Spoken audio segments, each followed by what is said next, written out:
much for joining us, and unfortunately, we must begin yet again with the 2016 election.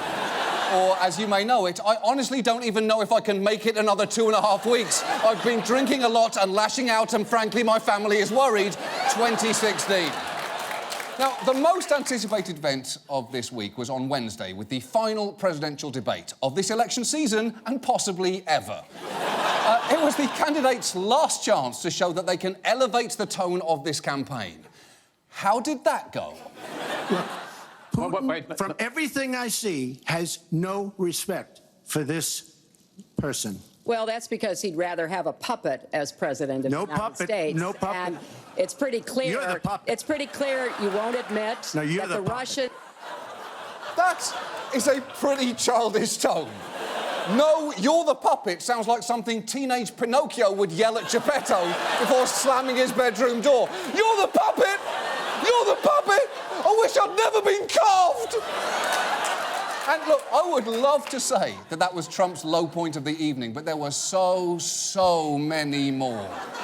We have some bad hombres here, and we're going to get them out. Nobody has more respect for women than I do. Nobody. In the 9th month, you can take the baby and rip the baby out of the womb of the mother. Well, let me translate that if I can, Chris, because... you can't. My Social Security payroll contribution will go up, as will Donald's, assuming he can't figure out how to get out of it. But what we want to do is to replenish the Social Security Trust Fund. Now, to be fair, the questions that the moderator asked there were, what is an offensive way to describe Mexicans, state an objective falsehood, describe a non-existent medical process, mansplain in 2 words, and incorrectly name your favourite Janet Jackson song. So he kind of went 5 for 5. But the most notable moment of all came when Trump was simply asked whether, given his constant claims that this election is rigged, he would accept the results of the vote, to which the easy and only answer is yes. But he took a different path. I will look at it at the time. I'm not looking at anything now. I'll look at it at the time. Are you saying you're not prepared now to commit to that principle? What I'm saying is that I will tell you at the time. I'll keep you in suspense. What do you mean you'll keep us in suspense? This is a presidential election, not an American Idol results show. Oh, I'll tell you whether or not my followers will plunge the country into anarchy after the break. Now, after significant criticism, Trump appeared to walk back his statement the next day before throwing in a twist at the last moment.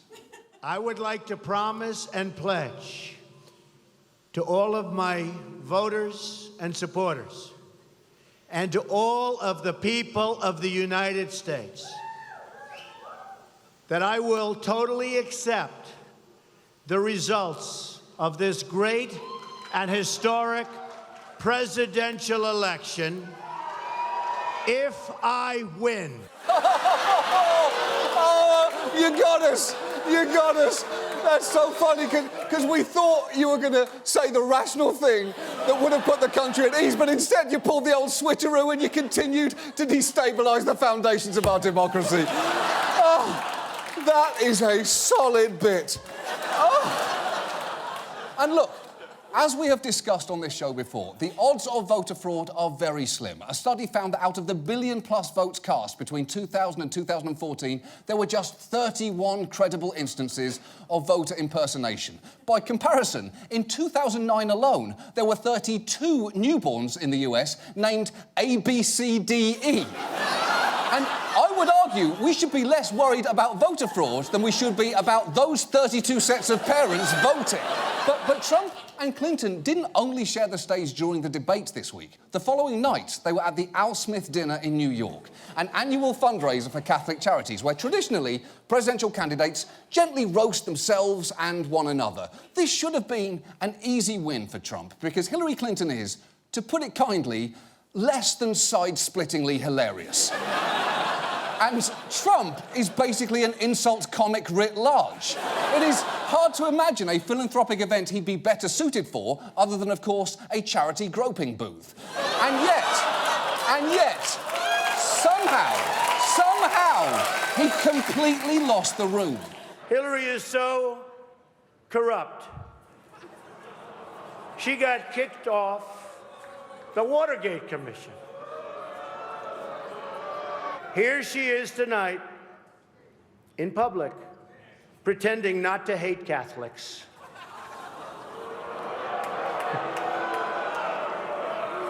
Everyone knows, of course, Hillary's belief that it takes a village, which only makes sense, after all, in places like Haiti, where she's taken a number of them. How are you blowing this? It's a charity roast. In fact, just watch the face of the man sitting next to him after that first joke.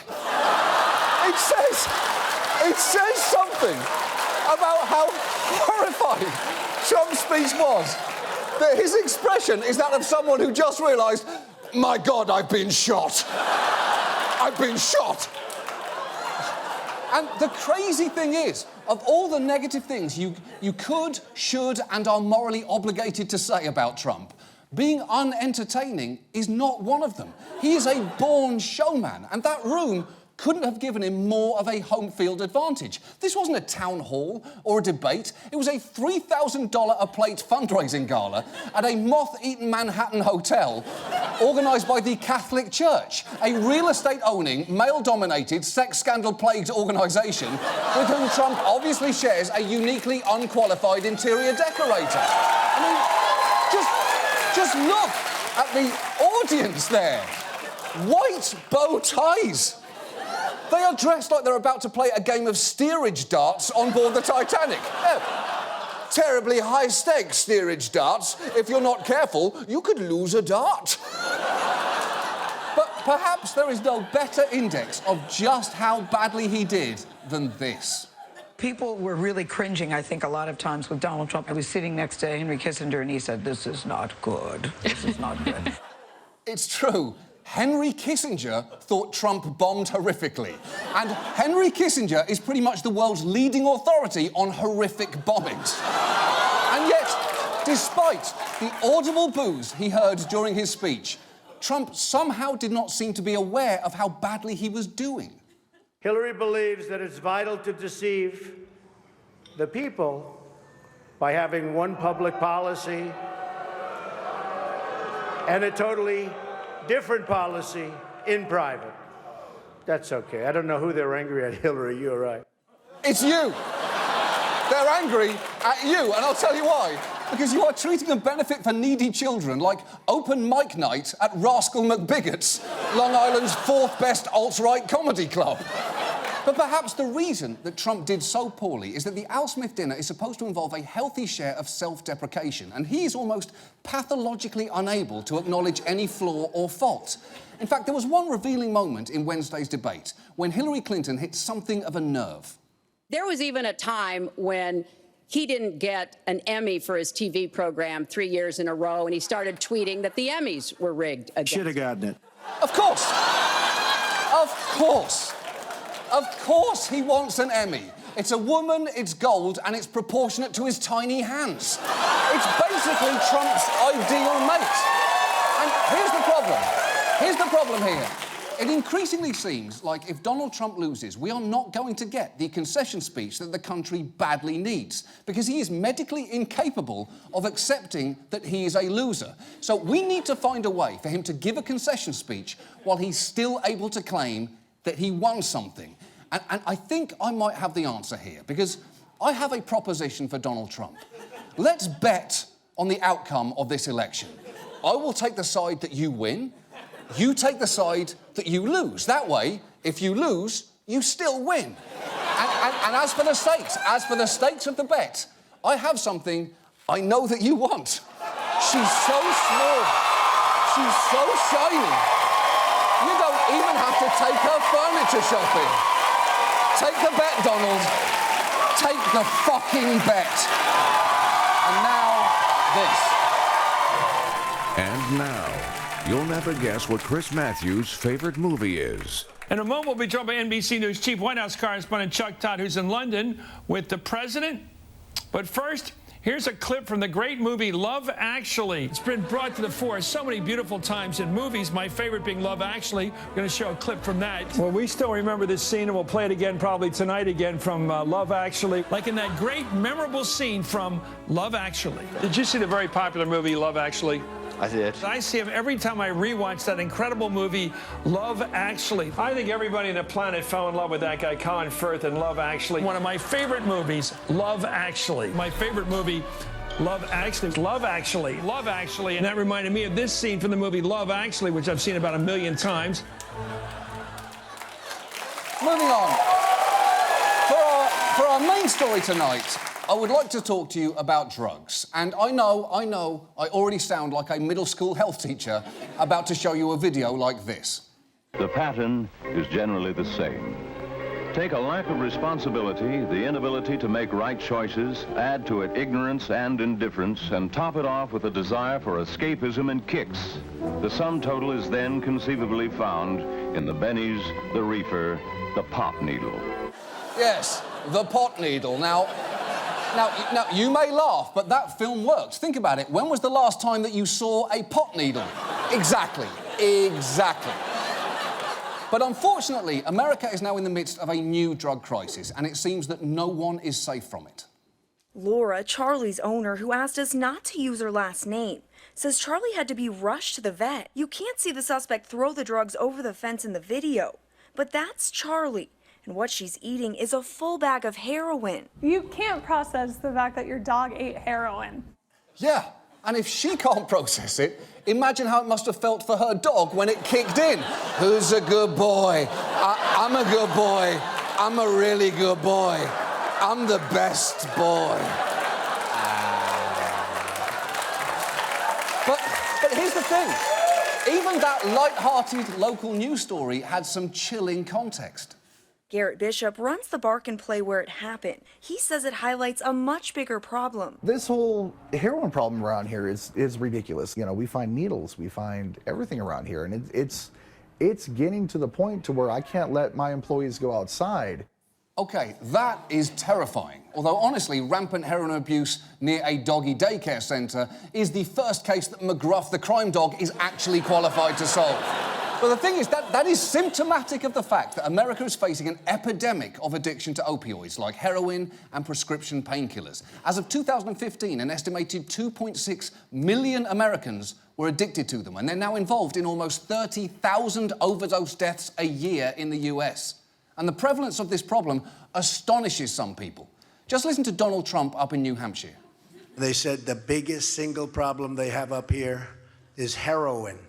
And I said, how does heroin work with these beautiful lakes and trees and all of the beautiful... It doesn't.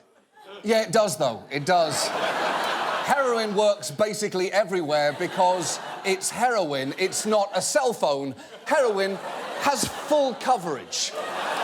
So tonight, we're going to look at one of the major causes of this crisis, prescription painkillers, which are chemical cousins of heroin. Around 75% of heroin users started with a prescription opioids, drugs like OxyContin, Vicodin, and Percocet, which some take recreationally and others take as prescribed by a doctor. But however it starts, it can get out of hand fast. So how many, if we start from this side, have moved from prescription drugs to heroin? Everybody. And heroin's so much more cheaper. Once people became dependent on painkillers, they said they'd do almost anything to get them. One time I was hurting so bad that I ended up punching a 4x4 and breaking all 3 of these fingers and this bone to get pain meds from my doctor.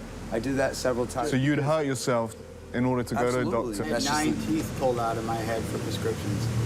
At the time, that's how to get a prescription. Yeah. I've been with like groups of people where they've taken like bats to their wrists, broke arms easily. I mean, how many people do know someone that's died of overdose from? Everybody. This is happening everywhere. The odds are right now you probably know someone who is struggling or who has died from an opioid addiction. Some towns have been devastated. Just 2 months ago, in and around Huntington, West Virginia, 28 overdoses occurred in one 5-hour span. And given their risks, it's kind of amazing how freely doctors have prescribed them, because there are a lot in circulation. We have currently nearly 250 million prescriptions for opioids written every year.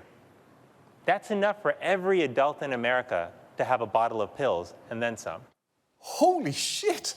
And those bottles aren't necessarily sitting on a shelf unused, like that bottle of wine that you are saving for a special occasion, that now serves as a reminder that you haven't had a single event in 4 years that was deserving of getting fancy drunk.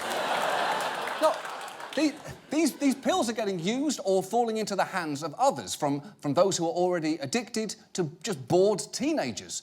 So how has this happened? Because, interestingly, as recently as the early 90s, doctors were excessively wary of prescribing opioids. Back then, there was a thing called opiophobia. A lot of healthcare professionals did not want to prescribe opiates at all because they thought you give the slightest amount, you turn your patients into addicts. And so even people with stage 4 cancer weren't being given opiates. They were left to suffer. Yes, opiophobia, which is not to be confused with Oprah phobia, which is the irrational fear of screaming talk show hosts giving you a brand new Pontiac sedan. Oprah, I can't afford the taxes on this. You haven't thought it through. Now, obviously, that level of undertreating pain was a huge problem in itself. And to their credit, pain care advocates worked to dispel some dangerous myths. But in doing so, they made a key mistake, as you will see right at the end of this clip. Today, the federal government said in a report that about half of all surgery patients suffer needlessly because doctors and hospitals don't pay enough attention to painkiller.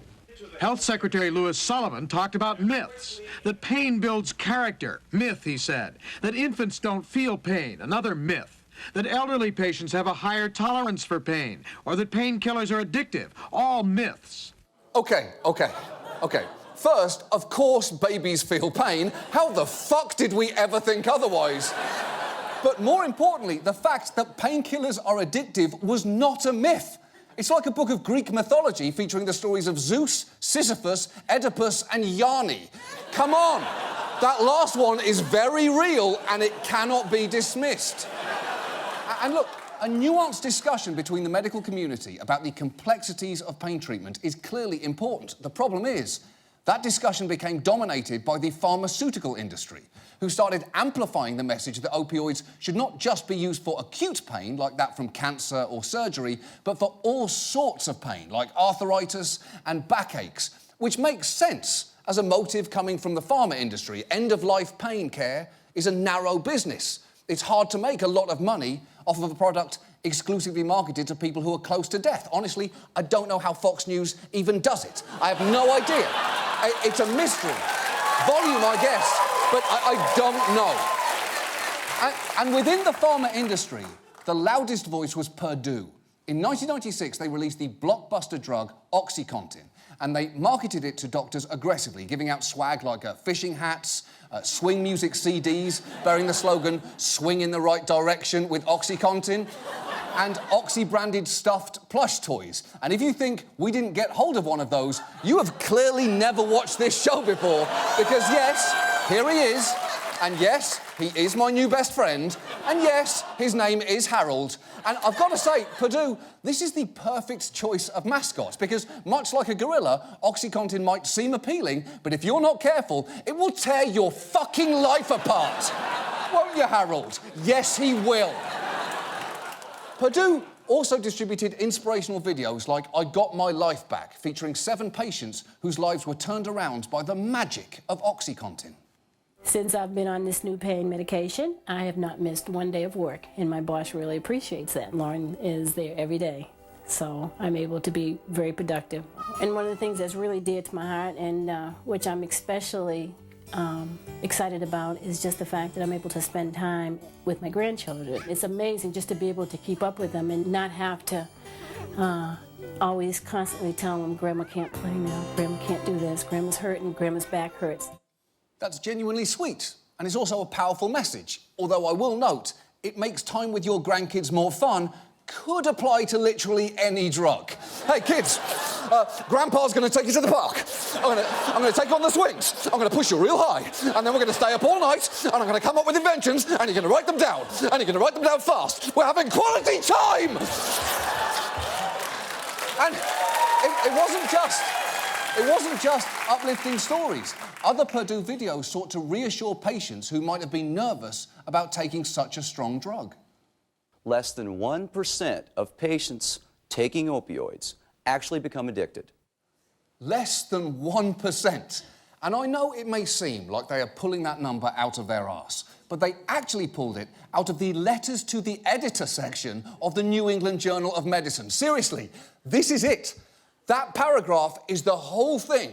It wasn't peer-reviewed, and it was only about short-term use of opioids in hospitals, but it became the main source for that 1% claim. And letters pages are not a solid source for information. Just this month, a Pennsylvania newspaper published a letter featuring a man's question about Hillary Clinton's fitness for office because, and I quote, "What if that time of the month comes?" To which the obvious answer is, 1, she's 68, and 2, fuck you, maybe, just a little bit.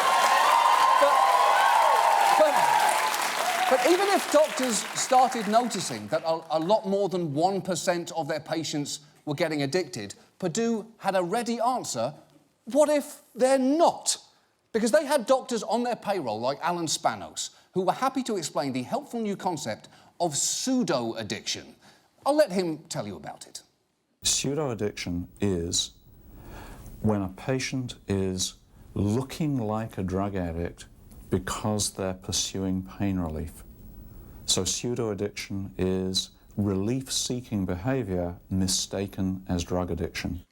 Wow, that is so convenient. That is like Chipotle going, have you heard of this fascinating new thing called pseudo-diarrhea? It looks a lot like diarrhea, but it's not diarrhea, and the cure may actually be more tacos. And Purdue's overall message of a quick, easy cure for pain was very appealing, especially for primary care doctors who might only have 15 minutes to treat a patient. So it is no wonder that by the year 2000, doctors were writing nearly 6 million OxyContin prescriptions per year, and its sales were more than even Viagra.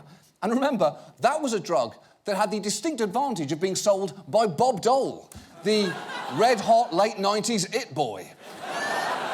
However, evidence started piling up that it was far riskier than promised, with headlines like OxyContin abuse is increasing and OxyContin abuse called a plague, or as I'm sure Purdue would call it, a pseudo-plague. And even the stars of Purdue's I Got My Life Back video were not immune from this trend, because a later investigation discovered 2 out of the 7 of them died as active opioid abusers, and that grandmother you saw earlier became addicted and nearly lost everything. I lost my house. Oh yeah, I've lost cars, I lost a lot. A lot. I lost a lot to keep behind taking that drug when I did lose my job. Had I not lost my medical insurance, or as I said, if I was to go to the mailbox once a month and I would find a bottle of OxyContin in it, I'd probably still be on it and I'd probably be dead. Think about that. Losing her health insurance might have saved her life. That is an irony so deep, it would vaporize Alanis Morissette into a cloud of fucking steam. Now, by now, I'm guessing you are pretty angry at Purdue. So you may be glad to hear that in 2007, they admitted some responsibility in a lawsuit so big it actually led the evening news. Good evening. The maker of a hugely popular painkiller has some pain of its own tonight. The company and its top officers will pay $634 million in fines for lying to the public. Wow. You know they fucked up if they had to pay over $600 million for misleading marketing, because you get a lot of leeway on that. That's why Dunkin' Donuts has not yet been sued for saying America runs on Dunkin', when we all know their real slogan should be, sometimes you can't find a Starbucks. And look, it wasn't just Purdue pushing the envelope. Cephalon paid a $444 million settlement for over-marketing drugs, and Insys has been investigated for some of its practices surrounding a drug they made containing fentanyl, an opioid which can be 100 times more powerful than morphine. Their drug is only approved for cancer patients, but Insys is accused of not just pushing it for non-cancer patients, but even helping convince insurance companies to pay for it. And to do that, according to one ex-employee, they used a particularly shady technique. If you don't have cancer and breakthrough cancer pain, no insurance company is going to pay for this medication. So if you call up and you tell them that the patient doesn't have cancer, it's automatically denied. So instead, what were you doing? They would always ask, does the patient have cancer? Uh-huh. That's what we would say. So you do, you'd say yes. But I'm not saying yes, right? I would just say, uh-huh. Isn't that a yes? Well, that's what they did think, but I wasn't blatantly saying yes. Oh my God! Except everybody knows means yes. If you go to thesaurus.com and type in literally the first word that comes up is yes, followed by options such as absolutely, definitely, unquestionably, and yep. And at this point, I should say that Purdue and Cephalon's owner told us that those practices were in the past, and INSYS has denied wrongdoing and didn't respond to any of our questions, not even with a nuh-uh. But at a certain point, the question has to become less, what did we do wrong, and more, what do we do now? Because these drugs are still the most effective solution for certain types of pain, and many patients need them, so we can't get rid of them, but we have to be much more careful about how they're prescribed. And to their credit, the CDC issued voluntary guidelines this year suggesting doctors use non-opioid therapies when possible and, if and when one is needed, to start patients with a lower dose and a shorter supply, a technique that they call start low and go slow, which does sound good, but also sounds like how your creepiest high school friends described cunnilingus. Dude, start low, go slow. And afterwards, take her to Friendlies. Chicks love root beer floats, dude. They love them, dude. Low and slow. Low and slow, dude. Low and slow. Look, and while all that sounds great, unfortunately, not all areas of the country have access to alternative pain treatments. It's easy to say use some non-opioid alternative, but in a lot of rural areas, patients don't have access to things like physical therapy and mindfulness meditation, and insurance companies won't pay for it. And that is a big problem, because even in a rural area, alternative pain treatments should be at least as easy to find as Waffle Houses, which, like heroin, are both hazardous to your health and dangerously addictive. And to put it mildly, it does not seem that the pharmaceutical industry is expecting any major reversals in opioid sales anytime soon. In fact, they are now marketing extra drugs to fight one of opioid side effects, constipation.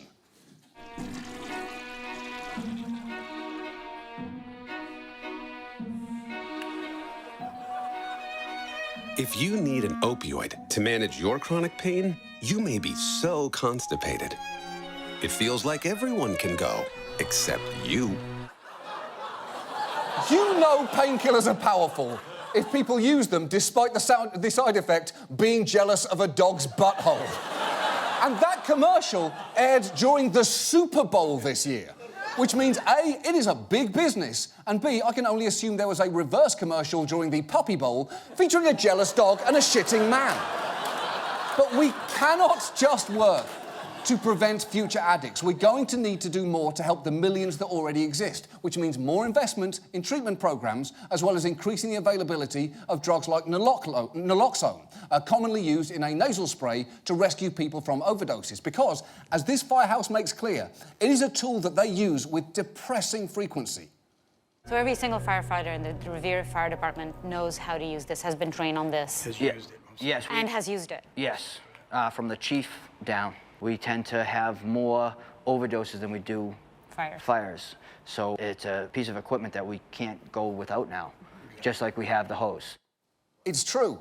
Firefighters might be more likely to use a nasal spray than a hose, which is really going to fuck up those hot firefighter calendars, because something about an overdose-reversing nasal spray isn't quite as sexy. It's still sexy, but just not quite as sexy. It is still sexy, though, just not quite, but still, and that's not the point. The point is, there is no one simple answer here. Not all opioid addicts will respond to the same treatment, and not all people in pain will find relief from alternative therapies. This is going to take a massive effort and a significant investment. It won't be cheap, it won't be quick, and it won't be easy. And it is hard not to be angry at the drug companies like Purdue, whose promise of cheap, quick, easy pain solutions help put us in this fucking mess. Because while they may not be solely responsible, if you were to ask me if they bear significant blame for reckless, greedy behaviour which contributed to this massive public health crisis, I might not say yes exactly,